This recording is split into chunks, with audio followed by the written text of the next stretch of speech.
اور یہ بات پکی ہے کہ آپ جب راہ خدا میں دیتے ہیں تو آپ کے رزق میں، مال میں کبھی کمی نہیں آتی۔ اللہ کے محبوب نے 3 چیزیں قسم کر کے کہی ہیں۔ حضور نے کچھ چیزیں ارشاد فرمائی تو ان میں سے 3 چیزوں کے بارے میں فرمایا کہ یہ تو میں اللہ کی قسم کر کے تمہیں کہتا ہوں، اور ان میں سے ایک شے یہ کہ ما نقص مال عبد من صدقہ، فرمایا میں اللہ کی قسم اٹھا کے کہتا ہوں کہ صدقے سے مال کم نہیں ہوتا۔ تمہارا کیلکولیٹر حساب یہی بتاتا ہے کہ جو ہے وہ کم ہو گئے ہیں، 100 میں سے 10 دے دیے تو باقی 90 رہ گئے ہیں۔ آپ کا اکاؤنٹنٹ بھی آپ کو یہ بتاتا ہے کہ اتنے لاکھ میں سے اتنے ہزار دے دیے، باقی اتنے رہ گئے۔ لیکن میرے حضور نے کہا میں اللہ کی قسم اٹھاتا ہوں کہ صدقے سے مال کم نہیں ہوتا۔ دوسری بات فرمائی کہ جو شخص مانگنا شروع کر دیتا ہے، سوال کا دروازہ کھول دیتا ہے، اس کی کمی پوری نہیں ہوتی، یہ بھی میں اللہ کی قسم اٹھاتا ہوں۔ اور تیسری بات میرے حضور نے قسم فرما کے یہ کہی کہ جو شخص کسی کو معاف کر دیتا ہے، کسی نے کوئی زیادتی کی وہ معاف کر دیتا ہے، تو حضور فرماتے ہیں میں اللہ کی قسم اٹھا کے کہتا ہوں اس کی عزت میں فرق نہیں آئے گا۔ تو یہ 3 چیزیں حضور نے قسم کر کے فرمائی۔ تو اس لیے ہم اپنے ہمسایوں کو دیکھیں، ان کی ضروریات کا خیال رکھیں۔ تو حضور کی سیرت کا یہ عنوان جو حضرت خدیجہ الکبریٰ سے بہتر کون جانتا تھا، اپنا سارا مال انہوں نے حضور کو پیش کر دیا جب نکاح ہوا حضور سے کہ حضور اب یہ میرا نہیں، یہ آپ کا ہے، اور وہ سارا مال حضور نے لوگوں میں بانٹ دیا، ضرورت مندوں کی کفالت کرتے رہے۔ تو کہا وَتَحْمِلُ الْكَلَّةَ، آپ لاچاروں کا بوجھ اٹھاتے ہیں، وَتَكْسِبُ الْمَعْدُومَ، اور جن کا کوئی نہیں ہے آپ ان کے کفیل بن جاتے ہیں اور آپ کمائی کر کے ان کے گھر کی ضروریات کو پورا کرتے ہیں۔ وَتَقْرِ الضَّيْفَ، اور آپ کی یہ خوبی ہے کہ آپ مہمان نواز ہیں۔ مہمان نوازی آپ کا شعار ہے، آپ کا طرز زندگی ہے، اور مہمان کو جو کھلایا جاتا ہے اس کا حساب بھی نہیں ہوتا، اور مہمان کے ساتھ جو بیٹھ کے کھایا جاتا ہے اس کا بھی حساب نہیں ہوتا، اور مہمان اپنا رزق خود لے کے آتا ہے اور برکت چھوڑ کے جاتا ہے۔ تو مہمان کو کبھی بھی بوجھ نہیں سمجھنا چاہیے۔ تو کہا کہ اور تیسری اور آخری بات فرمائی وَتَعِينُوا عَلَىٰ نَوَائِبِ الْحَقِّ، جو لوگ مشکلات میں پھنسے ہوتے ہیں، مصیبت میں پھنس جاتے ہیں، مسائل میں گھر جاتے ہیں، آپ ان کی مدد کرتے ہیں۔ ابھی حضور اعلان نبوت نہیں کیا، ابھی پہلی وحی نازل ہوئی ہے، تو حضور کی ماضی کی سیرت کو حضرت خدیجہ الکبریٰ لوگوں کے سامنے رکھ رہی ہیں۔ آپ اس سے بھی پیچھے چلے جائیے۔ جب شب ابی طالب میں حضور کو حضور کے خاندان سمیت محصور کر دیا گیا، قریش مکہ نے حضور کو روکنے کے لیے بڑی کوششیں کی، لیکن حق کا یہ مسافر کبھی بھی رکنے والا نہیں تھا، بلکہ حضور کے چچا کو بلا کے کہا کہ اپنے بھتیجے سے پوچھو کہ تمہارا مسئلہ کیا ہے۔ دولت مال چاہیے تو ہمسائے لوگ مل کے اتنی دولت ان کو دے دیتے ہیں کہ کوئی کمی نہیں رہے گی، اور اگر کسی خاتون سے نکاح کرنے کی آرزو دل کے کسی گوشے میں ہو تو وہ بھی بتائیے، کسی سردار کی بیٹی سے نکاح کرنا چاہیں تو ہم اس کے لیے بھی حاضر ہیں، لیکن یہ بتوں کی مخالفت چھوڑ دی جائے۔ تو جب بہت ساری باتیں کی سب نے مل کے کی، اور جو ہے وہ دباؤ بھی ڈالا کہ اگر نہیں یہ کرتے تو پھر حالات کی تلخیاں اور جو کچھ ہے وہ آپ کے سر پہ ہوں گی۔ تو حضور کے چچا جناب ابو طالب حضور کے پاس آئے، تو ان کی طبیعت پر کچھ بوجھ تھا، تو انہوں نے کہا کہ بھتیجے میں اکیلا اتنے قبائل کے ساتھ لڑائی کا بوجھ نہیں اٹھا سکا، میری کمر کمزور ہے۔ تو حضور علیہ الصلوۃ والسلام کی خدمت میں انہوں نے کہا کہ وہ تو اس طرح کی باتیں کر رہے ہیں۔ تو آقا کریم نے جو جواب دیا وہ سنیے۔ آپ نے فرمایا یا امی لو وضع الشمس فی یمینی والقمر علی یساری، اگر وہ سورج میرے دائیں ہاتھ میں رکھ دیں اور چاند کو لا کے میرے بائیں ہاتھ میں رکھ دیں اور دنیا بھر کے خزانے میرے قدموں میں ڈھیر کر دیں، میں کبھی بھی حق کو باطل اور باطل کو حق نہیں کہہ سکتا۔ یہ وہ چیز ہے جہاں پر ہمیں کھڑا ہونا چاہیے۔ یہ رشوت کیا ہوتی ہے؟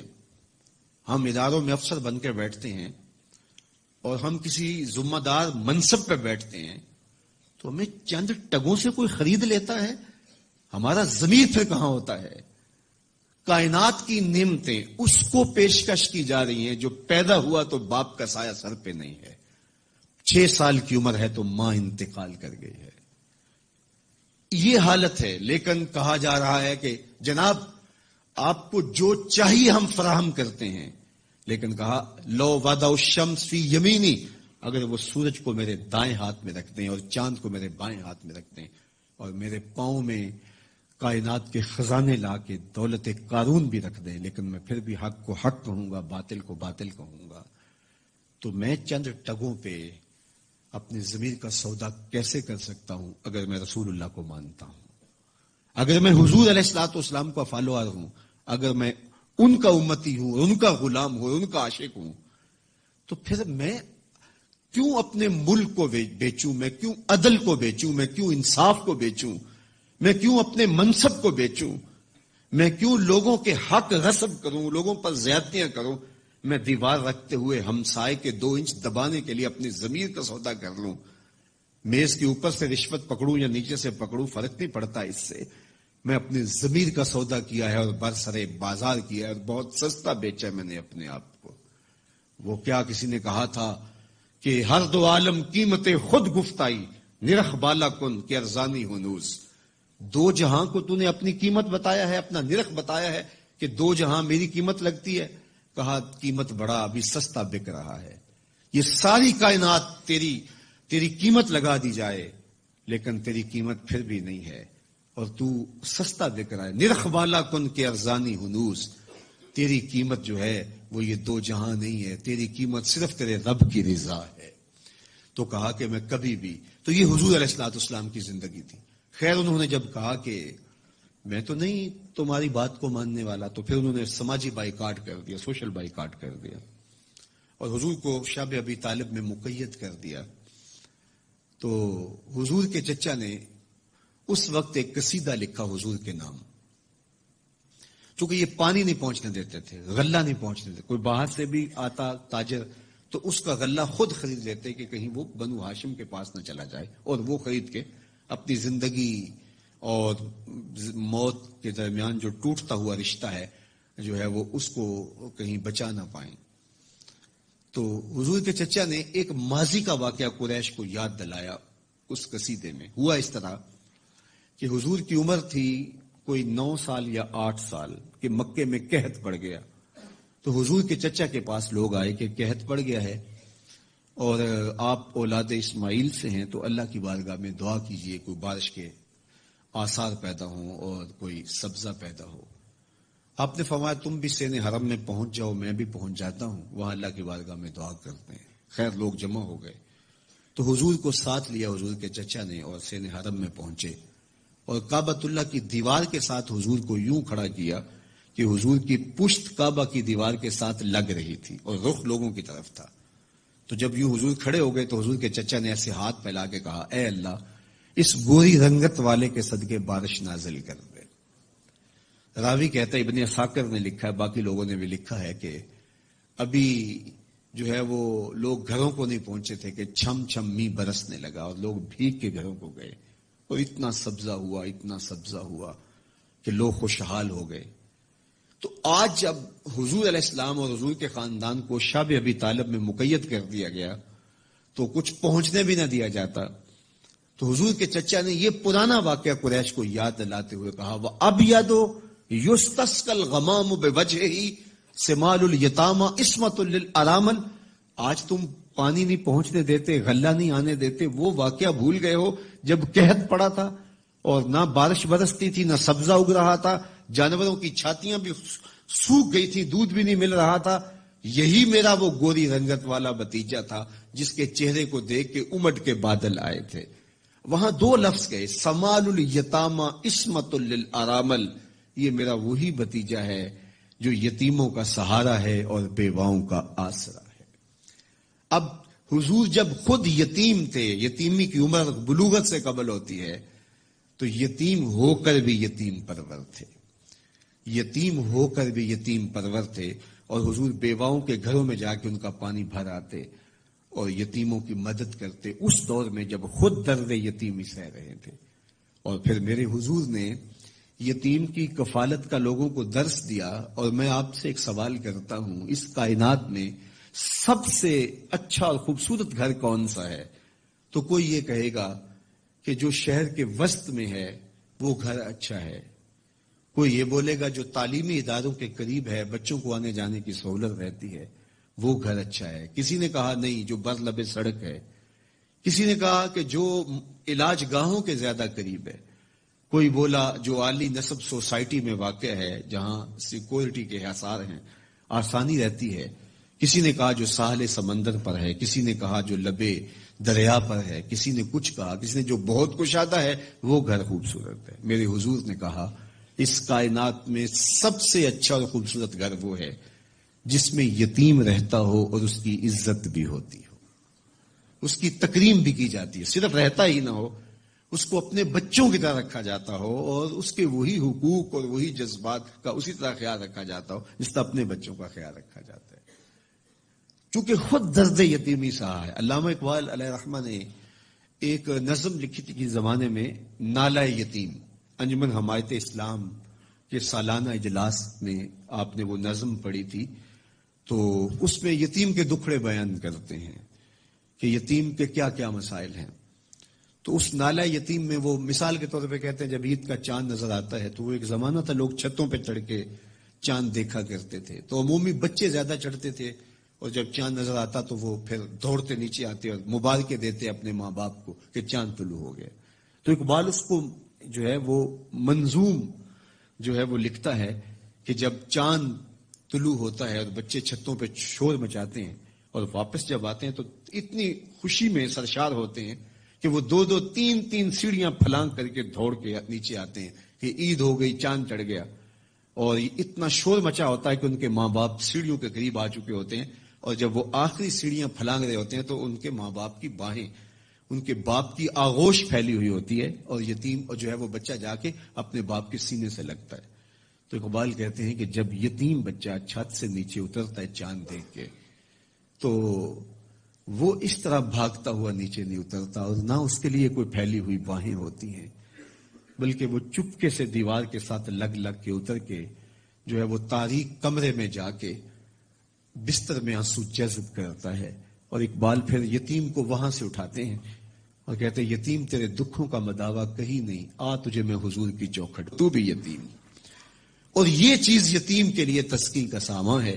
پھر امت سے میرے حضور مخاطب ہو کے کہتے ہیں، اقبال کا یہ تصور ہے کہ گر تم سمجھو تو 100 باتوں کی یہ ایک بات ہے، آبرو میری یتیمی کی تمہارے ہاتھ ہے، کہ اب تم نے یتیموں کی کفالت کرنی ہے۔ اور فرمایا آنا و کافل الیتیم کا ہاتین یوم القیامہ، میں اور یتیم کی کفالت کرنے والا قیامت کے دن اس طرح قریب ہوں گے جس طرح میری 2 انگلیاں قریب ہیں۔ تو یتیموں کو عزت دی۔ اور میں آپ کو بتاؤں کہ ایسا رنگ اور ایسی لطافت اور ایسا درد دل اور ان کی نزاکت قلبیہ کا ایسا لحاظ کسی نے نہیں کیا ہوگا جو میرے حضور نے کیا ہے۔ مجمع صاحب تھا، ہجوم عاشقاں تھا، تو ایک شخص نے عرض کی حضور میرے لیے دعا کر دیجئے، میرا بچہ گم ہے، کئی دنوں سے مل نہیں رہا۔ قبل اس سے کہ دعا کے لیے ہاتھ اٹھتے اور اجابت کے سارے در کھل جاتے، مجلس میں موجود ایک شخص نے کھڑے ہو کے کہا حضور میں ابھی ابھی آیا ہوں فلاں باغ کے قریب سے گزر کے، اور میں نے بچوں کے ساتھ اس کے بیٹے کو کھیلتے ہوئے دیکھا ہے۔ جب باپ نے سنا کہ میرا بیٹا فلاں باغ میں ہے تو وہ دوڑ گیا، فرمایا سے بلاؤ، بلایا گیا، بہت جلدی ہے۔ جی حضور آپ جانتے ہیں کہ باپ کے جذبات کیا ہوتے ہیں، 2-3 دن سے بچھڑا ہوں، آنکھیں ترس گئی ہیں، ممتا کی ماری ہوئی ماں الگ بے چین بے قرار ہے، میں چاہتا ہوں جلدی ملوں، آنکھیں ٹھنڈی کروں اور ماں کی گود تک اس کے بچے کو پہنچاؤں، اس نے نہ کچھ کھایا ہے نہ کچھ پیا ہے، اس کو قرار پہنچے۔ فرمایا ضرور جاؤ، میں تمہیں روکتا نہیں، روکنے کے لیے بلایا بھی نہیں، تمہارے جذبات سے بھی آگاہ ہوں، لیکن تمہیں بلایا ہے تو اس کا بھی ایک مقصد ہے۔ جی حضور ارشاد فرمائیے۔ فرمایا جب باغ کنارے جاؤ اور بچوں کے ساتھ اپنے بیٹے کو کھیلتا ہوا پاؤ تو اس کو بیٹا بیٹا کہہ کے آوازیں نہ دینے لگ جانا، اس کا نام لے کے پکارنا۔ عرض کی حضور وہ میرا بیٹا ہے، اگر بیٹا کہہ کے پکاروں تو حرج بھی کیا ہے؟ فرمایا تم نے نام بھی تو کوئی رکھا ہے، اس نام سے پکارنا۔ جی حضور آپ کا حکم، لیکن بیٹا کہہ کے کیوں نہ پکاروں؟ فرمایا تم نہیں جانتے، کئی دنوں سے بچھڑے ہوئے ہو، تمہارے لہجے میں بلا کا رس ہوگا، بڑی مٹھاس ہوگی، لہجے میں بہت شہد ٹپک رہا ہوگا، اور تم نہیں جانتے، ہو سکتا ہے ان کھیلنے والوں میں کوئی یتیم بھی کھیل رہا ہو، اور جب تم اپنے بیٹے کو بیٹا کہہ کے پکارو گے تو اس کا کلیجہ چر جائے گا۔ آج میرا باپ ہوتا تو مجھے بھی بیٹا کہہ کے پکارتا۔ تو کہا یہ شوق گھر جا کے پورا کر لینا، بچوں کے سامنے اپنے بیٹے کو بیٹا کہہ کے نہیں پکارنا۔ اس بات سے منع کیا گیا کہ بیوہ کے سامنے اپنی بیوی سے ملاطفت نہیں کرنی، اظہار محبت نہیں کرنا. اس بات سے منع کیا گیا کہ غریب کے سامنے اپنی دولت کی نمائش نہیں کرنی. بلکہ میرے حضور نے تو یہاں تک فرمایا کہ اپنے گوشت کی خوشبو سے غریب ہمسائے کو تکلیف نہ دو، یا تو تھوڑا پانی زیادہ ڈال لو، شوربے کی پیالی ہمسایوں کے گھر بھی بھیج دو. اور اگر ایسا نہیں کر سکتے تو ایسے زاویے میں، ایسے وقت میں کھانا پکاؤ کہ غریب کے بچوں تک مہک نہ پہنچ پائے. بچے تو بچے ہوتے ہیں، وہ ضد کر بیٹھے، غریب باپ ضد پوری نہ کر سکتا ہوا تو ان بلکتے بچوں کے آنسو کون پوچھے گا؟ وہ کیا کسی نے کہا تھا نا، دوپہر کو سلا دیتی ہے بچوں کو وہ اس ڈر سے گلی میں پھر کھلونے بیچنے والا نہ آ جائے. تو یہ تو ان لوگوں کے درد کو سمجھا جائے. ہمارے دیہاتوں میں ایک رسم چلتی ہے، رسم وکھالا. شاید آپ کے شہر میں نہ ہو اور اس کی کوئی اور صورت یہاں پائی جا رہی ہو. وہ یہ ہوتا ہے کہ جب ہم بیٹی کی شادی کرتے ہیں تو اس کو جو جہیز دینا ہوتا ہے وہ 4 پائیوں کے اوپر بچھا دیتے ہیں، اور ایک خاتون کو کہتے ہیں جاؤ پورے محلے کی خواتین کو بتاؤ کہ ہماری بیٹی کا جہیز دیکھ جائیں. اور پھر محلے کی ساری خواتین آتی ہیں اور وہ دیکھتی ہیں. اچھا، دیا تو ہم نے اپنی بیٹی کو ہے، محلے کی خواتین کو ہم کیوں دکھا رہے ہیں؟ صرف داد وصول کرنے کے لیے. کل چوپالوں میں تذکرے ہوں کہ واہ واہ سیٹھ صاحب نے، چودھری صاحب نے، خان صاحب نے، ملک صاحب نے کمال کر دی. چوپالوں پہ، بیٹھکوں میں باتیں ہوں، تندور پہ باتیں ہوں کہ واہ واہ کمال کر دی، فلاں خاتون نے تو حد کر دی. تم نے داد وصول کر لی، لوگوں نے بھی واہ واہ کہہ لیا، لیکن تم نے یہ نہ سوچا کہ تمہاری بیٹی کا جہیز دیکھنے کے لیے یتیم بچیاں بھی آئی.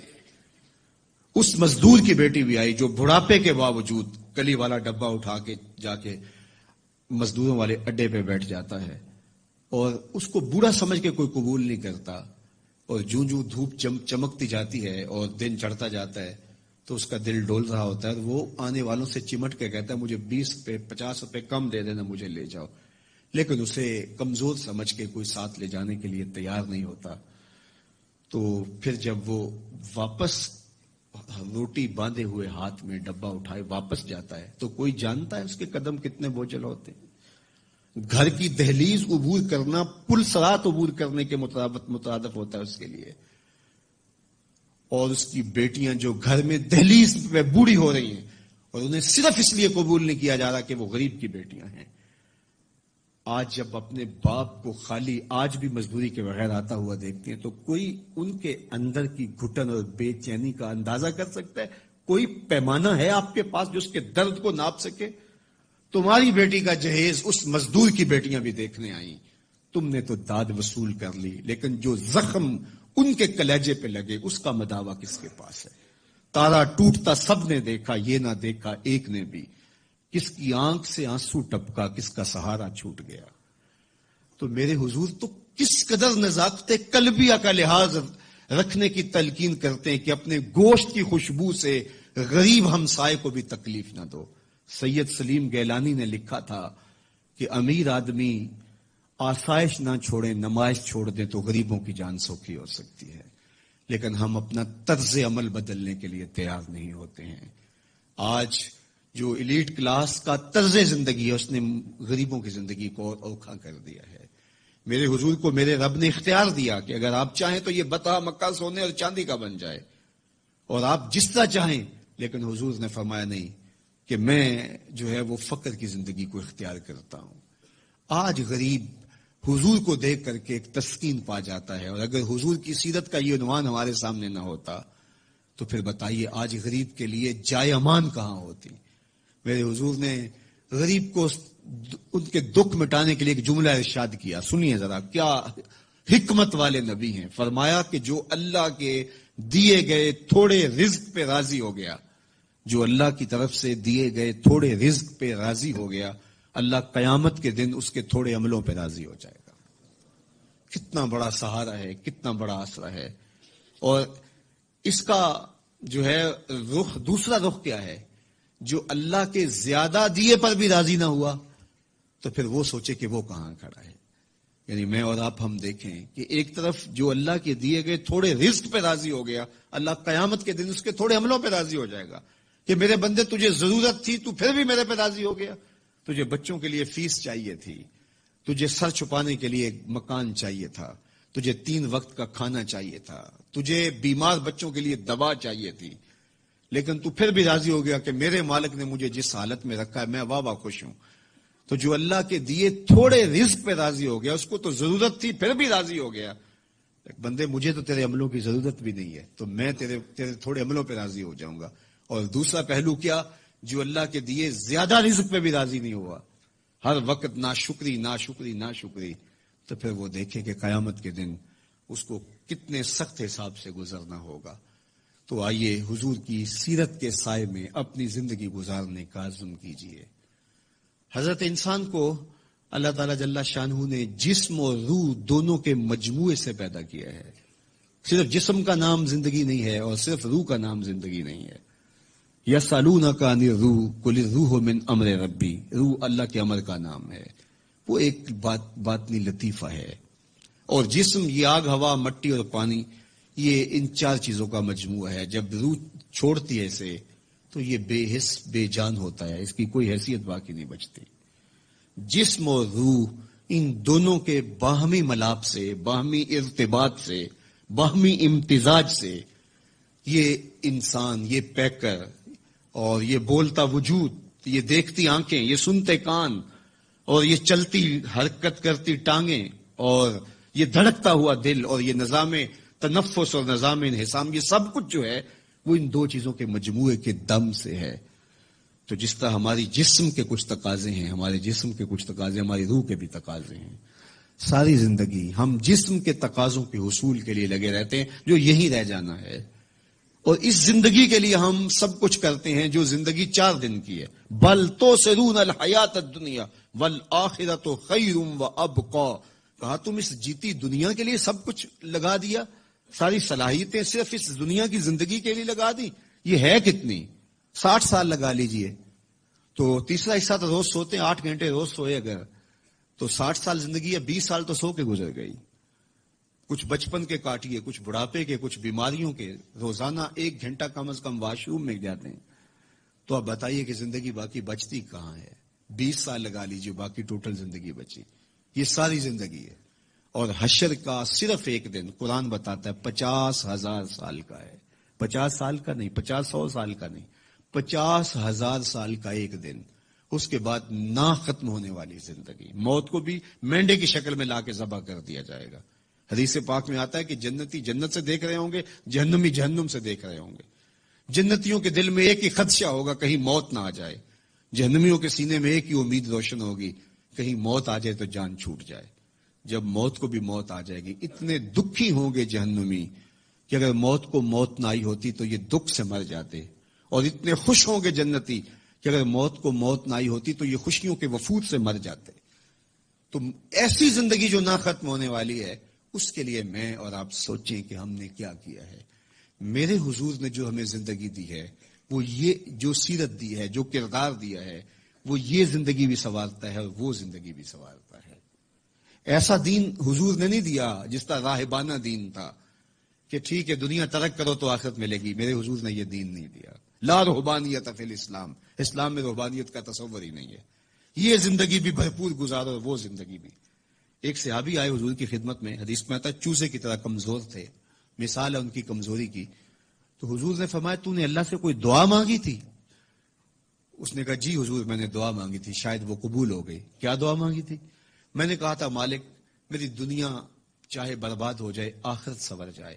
جو آخرت کے حصے کے دکھ ہیں وہ بھی دنیا پہ بھیج دے، تاکہ میں آخرت سنوارنا چاہتا ہوں. تو مجھے بڑی بیماریاں، بڑے دکھ، بڑی مقاومتیں، مخالفتیں، دوستوں کی طرف سے تلخ رویے، میری تو زندگی کو کھا گئے یہ چیزیں، اور آپ میری حالت دیکھ رہے ہیں. تو میں نے اللہ سے کہا تھا میری آخرت ٹھیک ہو جائے، دنیا جیسے تیسے بھی گزرے، برباد ہو جائے دنیا، کوئی ٹینشن نہیں. اب حضور اس بات پہ خوش نہیں ہوئے کہ اس نے آخرت سنوار لی، دنیا برباد کر لی. ناراض ہوئے. فرمایا تو نے یہ کیوں نہیں کہا، تو یہ کیوں کہا کہ میری آخرت سنور جائے یا دنیا برباد ہو جائے؟ تو نے یہ کیوں نہیں کہا ربنا آتنا فی الدنیا حسنۃ وفی الآخرۃ حسنہ، اے اللہ میری یہ دنیا بھی بہتر کر دے، میری وہ دنیا بھی بہتر کر دے. یہاں ذلیل ہونے کے لیے ہم نہیں آئے، عزت یہاں بھی پائیں اور عزت وہاں بھی پائیں. لیکن ہماری ترجیح کیا ہے؟ وہ زندگی ہے، آخرت کی زندگی. جہاں ہم نے زیادہ رہنا ہے. میں ابھی ایک ملک کے سفر سے آیا ہوں تو دنیا کے مختلف ممالک میں آنا جانا رہتا ہے. تو وہاں جب میں جاتا ہوں تو دیکھتا ہوں کہ ایک چھوٹے سے کمرے میں 8-10 لڑکے مل کے رہ رہے ہیں اور اپنا کھانا بھی خود تیار کرتے ہیں اور اپنے کپڑے بھی خود دھو رہے ہوتے ہیں. تو میں ان کو کہتا ہوں کہ آپ ایک چھوٹے سے کمرے میں 10 لوگ رہ رہے ہیں تو آپ یہاں کوئی کنال 2 کنال کا بنگلہ خریدیں, اچھی زندگی گزاریں, یہ کیوں ایسا کر رہے ہیں؟ تو وہ کہتے ہیں حضرت آپ جانتے ہیں ہم نے یہاں کون سا مستقل رہنا ہے, ہمارا پاکستان میں دیکھو 2 کنال کا بنگلہ بن رہا ہے. تو میں کہتا ہوں یہی تو میں سمجھانے آیا ہوں, جہاں جتنا رہنا ہو اتنا ہی وہاں حساب رکھا جاتا ہے. دنیا میں رہیں, ضرور رہیں, بھرپور زندگی گزاریں, لیکن دنیا سے اتنا تعلق رکھیں جتنا ہم اس دنیا میں رہنا ہے. وہ لوگ جن کے ہاں آخرت کا تصور نہیں ہے وہ اس دنیا کو ہی سب کچھ سمجھتے ہیں. وہ تو آنکھیں بند ہوگی تو پتہ چلے گا کہ آخرت تھی یا نہیں, لیکن جن کا آخرت کا تصور موجود ہے ان کو یہ زیبا نہیں ہے کہ اپنی آخرت بارے میں کچھ نہ سوچیں. تو اللہ مجھے آپ کو حضور کی سیرت کے سانچے میں زندگیاں ڈھال دینے کی توفیق عطا کرے اور حضور کا پیار ہماری روحوں میں اتار دے, ان کے بتائے ہوئے طریقے ہم اختیار کریں.